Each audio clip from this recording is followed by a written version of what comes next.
இந்த செய்தியை வழங்குபவர்கள் Ravi colours. Kurti, tops, cotton pant, leggings, shawl, kids wears மற்றும் நைட்டிகள், பெண்கள் மற்றும் ஆண்களின் உள்ளாடைகளுக்கு என்றே ஒரு பிரத்யேக showroom. Ravi colours, Raja theatre signal அருகில், நேரு வீதி, புதுச்சேரி. வணக்கம். முக்கிய செய்திகள். புதுச்சேரியில் போதைப் பொருட்கள் பார்சலில் கடத்தப்படுகிறதா? போதை தடுப்பு காவல்துறையினர் கொரியர் அலுவலகங்களில் அதிரடி சோதனை. வடகடலோர பகுதிகளில் சூறாவளி காற்று வீச வாய்ப்பு. மே 23ஆம் தேதி வரை மீனவர்கள் கடலுக்குள் செல்ல வேண்டாம் என புதுச்சேரி மீன்வளத்துறை எச்சரிக்கை. புதுச்சேரி கடற்கரை மண்டல மேலாண்மை கூட்டத்தை ஒத்திவைக்க வேண்டும். வரைபடங்களை புரிந்து கொள்ளும் வகையில் வெளியிட வலியுறுத்தி மீனவர்கள் ஆர்ப்பாட்டம். புதுச்சேரி ஜிப்மர் மருத்துவமனையில் மே 23ஆம் தேதி வெளிப்புற சிகிச்சை நோயாளிகள் பிரிவு இயங்காது. மருத்துவமனை நிர்வாகம் அறிவிப்பு. இனி விரிவான செய்திகள். புதுச்சேரியில் போதைப் பொருட்கள் பார்சல் உள்ளதா என கொரியர் அலுவலகங்களில் போதை தடுப்பு காவல்துறையினர் மோப்பநாய் உதவியுடன் சோதனை மேற்கொண்டனர். புதுச்சேரியில் போதைப் பொருட்கள் நடமாட்டம் தொடர்ந்து அதிகரித்து வருகிறது. போதைப் பொருட்கள் வெளிமாநிலங்களில் இருந்து கொரியர் மூலமாக கடத்தப்பட்டு புதுச்சேரிக்கு கொண்டுவரப்படுவதாக தகவல்கள் வெளிவந்த வண்ணம் உள்ளது. இதையடுத்து புதுச்சேரி போதைப்பொருள் தடுப்பு பிரிவு காவல்துறையினர் கொரியர் அலுவலகங்களில் திடீர் சோதனை நடத்தினர். பாலாஜி நகரில் உள்ள கொரியர் குடோன் அலுவலகத்தில் மோப்பநாய் துணையுடன் தீவிர சோதனை நடத்தினர். இதில் எந்த போதைப் பொருட்களும் கிடைக்கவில்லை. இருப்பினும் மற்ற கொரியர் அலுவலகங்களிலும் சோதனை நடைபெற்று வருகிறது.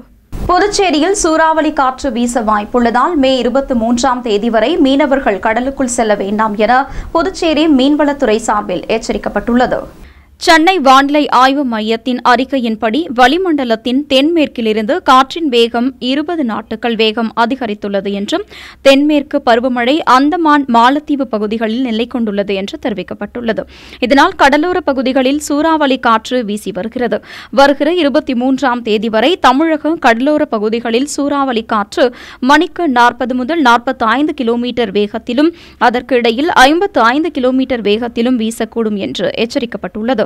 எனவே வட தமிழக கடற்கரை கடல் சீற்றத்துடன் இருக்கும் என்றும் மறு அறிவிப்பு வரும் வரை புதுவை காரைக்கால் பகுதியை சேர்ந்த கட்டுமரம் மீன்பிடி மீனவர்கள் யாரும் கடலுக்குள் மீன்பிடிக்க செல்ல வேண்டாம் என்று புதுச்சேரி மீன்வளத்துறை இயக்குநர் முகமது இஸ்மாயில் தெரிவித்துள்ளார். மீன்பிடி விசைப்படகுகள், மோட்டார் ஃபைபர் படகுகள், சுருக்கு வலை மீன்பிடி படகுகளுக்கு தடைக்காலம் அமலில் உள்ளது. இந்நிலையில் தற்போது கோடை வெயிலின் தாக்கம் குறைந்து குளிர்ச்சியான சூழ்நிலை நிலவுவதால் புதுச்சேரியின் கடற்கரை பகுதிகளில் சுற்றுலா பயணிகள் கடலில் இறங்கி ஆர்வமாக விளையாடினர். இந்நிலையில் அலையின் வேகம் எப்போது வேண்டுமானாலும் அதிகரிக்க வாய்ப்புள்ளதாக கூறி பாதுகாப்பில் ஈடுபட்டிருந்த காவலர்கள் ஒலிபெருக்கி மூலம் எச்சரிக்கை விடுத்து பொதுமக்களையும் சுற்றுலா பயணிகளையும் ஆபத்தை வலியுறுத்தி வெளியேற்றினர். புதுச்சேரி கடற்கரை மண்டல மேலாண்மை கூட்டத்தை ஒத்திவைத்து புரிந்து கொள்ளும் வகையில் வரைபடம் வெளியிட வேண்டும் என வலியுறுத்தி மீனவர்கள் கண்டன ஆர்ப்பாட்டத்தில் ஈடுபட்டனர். கடற்கரை மண்டல மேலாண்மை திட்ட வரைபடங்கள் குறித்து மக்கள் கருத்து கேட்பு கூட்டத்தை தள்ளி வைக்க வலியுறுத்தி அனைத்து மீனவர் கிராம பஞ்சாயத்தார்கள் மீனவர் அமைப்புகள் சார்பில் சுதேசிமில் எதிரே கண்டன ஆர்ப்பாட்டம் நடைபெற்றது. ஆர்ப்பாட்டத்திற்கு வீராம்பட்டினம், வம்பாக்கிரபாளையம் பஞ்சாயத்துதாரர்கள் தலைமை தாங்கினர். அனைத்து மீனவ கிராம பஞ்சாயத்தார்கள் முன்னிலை வகித்தனர். மீனவ அமைப்பு தலைவர்கள் கோரிக்கைகளை வலியுறுத்தி உரையாற்றினர். இதில் மீனவ கிராமங்களைச் சேர்ந்த பல்வேறு மீனவர்கள் கலந்து கொண்டனர். ஆர்ப்பாட்டத்தின் போது மே 23ஆம் தேதி புதன்கிழமை நடக்க உள்ள மக்கள் கருத்து கேட்பு கூட்டத்தை ரத்து செய்ய வேண்டும். 12 கல் மைல் தூரம் வரையில் மீன்பிடி தொழில் மட்டுமே செய்யும் இடங்கள் என தெளிவாக வரையறை செய்ய வேண்டும். மீனவ கிராமங்களில் உள்ள புயல் பாதுகாப்பு கூடங்கள், மீன்வளத்துறை கட்டிக் கொடுத்துள்ள வலைப்பின்னும் கூடம், மீன் காய வைக்கும் மேடைகள் மீனவர்கள் எளிதாக புரிந்து கொள்ளும் வகையில் எழுத்துப்பூர்வமாக திட்டத்துடன் வரைபடத்தை வெளியிட வேண்டும். மீனவ கிராமங்கள் சார்பில் வழங்கப்பட்ட வரைபடங்களையும் முழுமையாக ஏற்று அவற்றை இடம்பெற செய்ய வேண்டும் உள்ளிட்ட பல்வேறு கோரிக்கைகளை வலியுறுத்தி கண்டன கோஷங்களை எழுப்பினர். புதுச்சேரி ஜிப்மர் மருத்துவமனையில் மத்திய அரசின் விடுமுறை தினமான மே 23ஆம் தேதி புத்த பூர்ணிமாவையொட்டி மருத்துவமனையின் வெளிப்புற நோயாளிகள் சிகிச்சை பிரிவு இயங்காது என்று அறிவிக்கப்பட்டுள்ளது. புதுச்சேரியின் புகழ்பெற்ற மருத்துவமனையாக ஜிப்மர் மருத்துவமனை திகழ்கிறது. மத்திய அரசின் கட்டுப்பாட்டில் இயங்கும் இந்த மருத்துவமனைக்கு தினம்தோறும் 1000க்கும் மேற்பட்ட உள்புற மற்றும் வெளிப்புற நோயாளிகள் சிகிச்சை பெறுவதற்காக புதுச்சேரி மட்டுமல்லாது அதனை சுற்றியுள்ள தமிழக பகுதிகளில் இருந்தும் மேலும் வெளி மாநிலங்களிலிருந்தும் சிகிச்சைக்காக வருகின்றனர். இந்நிலையில் மத்திய அரசு விடுமுறை தினமான மே 23ஆம் தேதி அன்று புத்த பூர்ணிமாவை முன்னிட்டு புதுச்சேரி ஜிப்மர் மருத்துவமனையில் வெளிப்புற நோயாளிகள் பிரிவு இயங்காது என்றும், எனவே இந்த தேதியில் நோயாளிகள் வருவதை தவிர்க்குமாறும் புதுச்சேரி ஜிப்மர் இயக்குநர் வெளியிட்டுள்ள செய்திக்குறிப்பில் நிர்வாகம் சார்பில் கேட்டுக் கொள்ளப்பட்டுள்ளது. எனினும் அவசர பிரிவு சேவைகள் அனைத்தும் வழக்கம் போல இயங்கும் என்றும் தெரிவிக்கப்பட்டுள்ளது. தேசிய வன்முறை எதிர்ப்பு தினத்தையொட்டி புதுச்சேரி ஆளுநர் மாளிகையில் வன்முறை எதிர்ப்பு தின உறுதிமொழியை துணைநிலை ஆளுநர் சி.பி. ராதாகிருஷ்ணன் உட்பட அரசு அதிகாரிகள் ஏற்றுக்கொண்டனர். ஆண்டுதோறும் மே 21ஆம் தேதி வன்முறை எதிர்ப்பு தினம் கடைபிடிக்கப்பட்டு வருகிறது. இதனையொட்டி புதுச்சேரி ஆளுநர் மாளிகையில் வன்முறை எதிர்ப்பு தின உறுதிமொழி ஏற்பு நிகழ்ச்சி நடைபெற்றது. துணைநிலை ஆளுநர் சி.பி. ராதாகிருஷ்ணன் வன்முறை எதிர்ப்பு தின உறுதிமொழியை வாசிக்க ஆளுநரின் செயலர் உள்ளிட்ட ஊழியர்கள் உறுதிமொழியை ஏற்றுக்கொண்டனர். இதேபோல் புதுச்சேரி தலைமை செயலகத்தில் வன்முறை எதிர்ப்பு குறித்து உறுதிமொழி எடுத்துக்கொள்ளும் நிகழ்வு நடைபெற்றது. புதுச்சேரியின் தலைமை செயலர் சரத் சவுகான் வன்முறை எதிர்ப்பு குறித்த உறுதிமொழியை ஆங்கிலத்திலும், அதனைத் தொடர்ந்து அரசு செயலர் முத்தம்மா தமிழிலும் உறுதிமொழியை வாசிக்க அரசு செயலர்கள், தலைமை செயலக ஊழியர்கள் அனைவரும் உறுதிமொழியை எடுத்துக் கொண்டனர். புதுச்சேரி ஜிப்மர் மின்பாதையில் பராமரிப்பு பணிகள் மேற்கொள்ளப்பட உள்ளதால் அதனை சுற்றியுள்ள பகுதிகளில் மே 22ஆம் தேதி மின்தடை ஏற்படும் என்று மின்துறை சார்பில் அறிவிக்கப்பட்டுள்ளது. புதுச்சேரி மின்துறை வெளியிட்டுள்ள செய்திக்குறிப்பில், புதுச்சேரி ஜிப்மர் மின் பாதையில் மேற்கொள்ளப்பட உள்ள பராமரிப்பு பணிகள் காரணமாக மே 22ஆம் தேதி புதன்கிழமை காலை 10 மணி முதல் பிற்பகல் 3 மணி வரை வானொலி நிலையம், அண்ணாமலை நகர், பிரியதர்ஷினி நகர், கோரிமேடு காவலர் குடியிருப்பு, தட்டாஞ்சாவடி, பாக்கமுடையான்பேட், கொட்டுப்பாளையம், லாஸ்பேட்டை, செல்லப்பெருமாள்பேட், மகாவீர் நகர் ஒரு பகுதி, நந்தா நகர், அவ்வை நகர் மற்றும் அதனை சார்ந்த பகுதிகளில் மின்தடை ஏற்படும் என்று அறிவிக்கப்பட்டுள்ளது. எனவே பொதுமக்கள் தங்களின் பணிகளை பாதிப்புகள் ஏற்படாதவாறு திட்டமிட்டுக் கொண்டு மின்துறைக்கு ஒத்துழைப்பு அளிக்க வேண்டும் என்றும் கேட்டுக் கொள்ளப்பட்டுள்ளது. மறைந்த முன்னாள் பிரதமர் ராஜீவ்காந்தியின் நினைவு தினத்தையொட்டி அவரது திருவுருவ சிலைக்கு புதுச்சேரி காங்கிரஸ் கட்சியினர் சார்பில் மாலை அணிவித்து மரியாதை செலுத்தப்பட்டது. மறைந்த முன்னாள் பிரதமர் ராஜீவ்காந்தியின் நினைவு தினம் அனுசரிக்கப்பட்டது. ராஜீவ்காந்தி நினைவு தினத்தை முன்னிட்டு புதுச்சேரி கிழக்கு கடற்கரை சாலையில் அமைந்துள்ள அவரது சிலைக்கு புதுச்சேரி காங்கிரஸ் கட்சியினர் சார்பில் மாலை அணிவித்து மரியாதை செலுத்தப்பட்டது. நிகழ்ச்சியின் போது காங்கிரஸ் பாராளுமன்ற உறுப்பினரும் காங்கிரஸ் கட்சி தலைவருமான வைத்திலிங்கம், முன்னாள் முதலமைச்சர் நாராயணசாமி, முன்னாள் சட்டமன்ற உறுப்பினர் ஆனந்தராமன் ஆகியோர் மாலை அணிவித்து மரியாதை செலுத்தினர். தொடர்ந்து அலங்கரித்து வைக்கப்பட்டிருந்த ராஜீவ்காந்தியின் திருவுருவப் படத்திற்கு இளைஞர் காங்கிரசார், மகிழா காங்கிரசார், மாணவ காங்கிரசார் உள்ளிட்ட ஏராளமான காங்கிரஸ் கட்சி நிர்வாகிகள் கலந்து கொண்டு மலர் தூவி அஞ்சலி செலுத்தினர். 15 நாட்களுக்குள் குப்பை இல்லாத பகுதியாக புதுச்சேரியின் மண்ணாடிப்பட்டு கொம்யூன் பஞ்சாயத்து மாற்றப்படும் என ஆணையர் எழில்ராஜன் தெரிவித்துள்ளார். புதுச்சேரியில் ஸ்வச்தா கார்ப்பரேஷன் நிறுவனத்தில் கடந்த 10 ஆண்டுகளாக குப்பைகள் வாரப்பட்டு வருகின்றன. ஆனால் சில மாதங்களாக குப்பைகள் சரியாக எடுக்கப்படவில்லை என்று குற்றச்சாட்டுகள் எழுந்துள்ளது. இதனை சுட்டிக்காட்டி துணைநிலை ஆளுநர் நிதி வழங்கும் கோப்பினை நிறுத்தி வைத்துள்ளார்.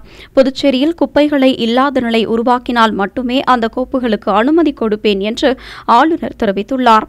இதையடுத்து அதிகாரிகள் சுறுசுறுப்பு அடைந்துள்ளனர்.